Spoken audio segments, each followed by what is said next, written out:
Viagem na eletricidade.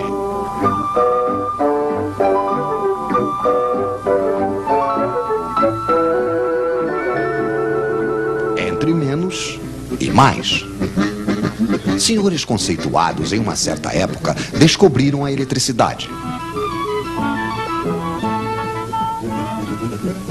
Eles tinham rodelas de metal e de pano molhadas em um ácido, que eles empilhavam umas sobre as outras. Isto fazia uma pilha de rodelas, uma pilha elétrica. Então eles disseram: a eletricidade deve ser alguma coisa que sai por um fio e entra por outro. Então eles escreveram mais de um lado e menos do outro, e decidiram que a eletricidade ia do mais para o menos.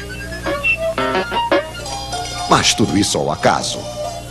Para saber ao certo, seria preciso ver de perto os átomos dos fios.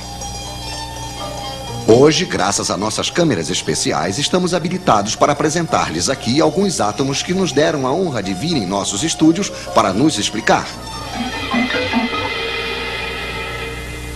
Um átomo é, antes de tudo, um núcleo com cargas elétricas mais. Em torno, vem girar cargas elétricas menos. São os elétrons. Quando existe a mesma quantidade de menos que de mais, as cargas elétricas se anulam. O átomo é eletricamente neutro. Mas os elétrons adoram passear. Então, assim que falta um elétron, há uma carga a mais que não é mais anulada. O átomo não é mais neutro. Ele se torna positivo. E quanto mais lhe falta elétrons, mais o átomo é positivo. Ele só terá uma vontade, o átomo, claro, que é a de recuperar elétrons.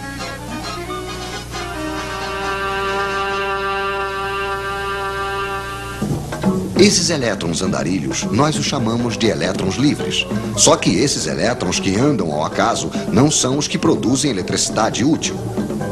Mas suponhamos que temos dois fios de cobre e entre os dois uma espécie de aspirador de elétrons. De um lado, teremos muitos elétrons livres. É o lado menos. Do outro lado, faltará. Onde os átomos são positivos, é o lado mais. Existe entre os dois fios aquilo que chamamos de diferença de potencial, de volts. Por que volts? Ah, sim, o senhor que tinha inventado a pilha elétrica se chamava Sr. Volta. E quanto mais elétrons faltar de um lado, maior se torna a diferença de potencial, mais volts há. Ao longo dos fios, os átomos certamente só terão uma vontade: recuperar os elétrons que estão no outro fio. Vamos deixar os elétrons passarem. Vamos fazer-lhes uma passagem, mas estreitíssima. O filamento de uma lâmpada, por exemplo. Então os elétrons se precipitam, se pressionam, se empurram. Os átomos do filamento ficam atrapalhados. Esfrega, esquenta, produz luz.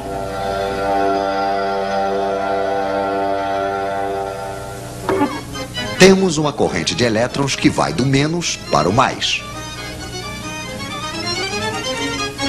Pois é, os nossos senhores se enganaram de direção. É verdade que eles não sabiam ainda o que eram os elétrons. De um lado, então, uma bomba a elétrons, um gerador. Do outro, um receptor, isto é, um aparelho onde os elétrons passam produzindo energia. Lâmpada, radiador, motor elétrico, etc, etc. Mas se recuperamos energia de um lado, é preciso fornecer do outro lado, ao gerador. Nas pilhas, é energia química. Um ácido ataca um metal. Quando o ácido está usado, não há mais volts. Podemos também utilizar a energia solar. Podemos também fazer girar um ímã diante de uma bobina. Aí é preciso energia mecânica. É um pouco desse modo, porém mais complicado, que é fabricada a eletricidade que chega na casa de vocês. Mas não tentem saber onde está o mais e onde está o menos. É uma corrente que muda de sentido o tempo todo, a corrente alternada. Mas voltaremos a falar disso.